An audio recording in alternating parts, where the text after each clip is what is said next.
In France, everything is so fucking tiny. Flats, cars, coffee, breakfast.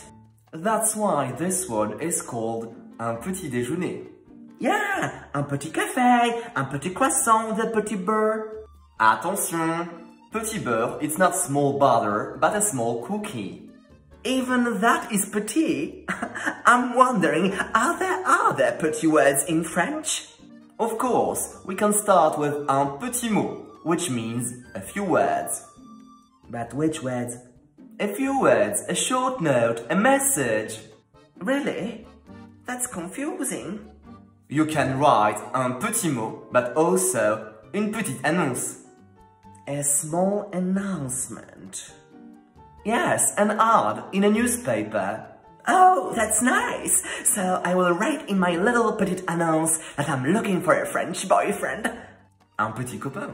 No, not little. A big one. Un grand copain avec un grand... Okay, but still, in French, if you want to be explicit about your relationship, you need to add petit or petite, otherwise copain or copine means friend, and it's not sure that you are both together. The same with ami. Okay, so with petit or petite, your friend becomes immediately your beloved. Yes.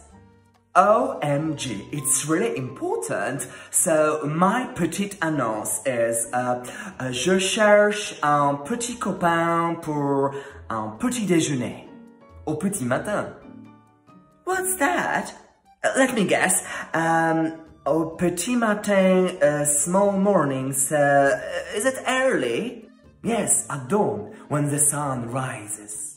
Oh, that's so romantic. Un petit déjeuner with my petit copain au petit matin. Petit bisou, ici. Oui, jusqu'à la petite mort. Petite more like little death. No, I like kinky stuff, but still, I don't want to die. Of course, but la petite mort is a nice synonym for orgasm. You dirty French monsieur! Talk to me like that. This lesson makes me extremely happy. Alors tu es sur un petit nuage. Petit nuage. I am on a little cloud. Really? If you are really happy, you can say that. Lovely. I need to write my petite annonce and get my petite mort ASAP.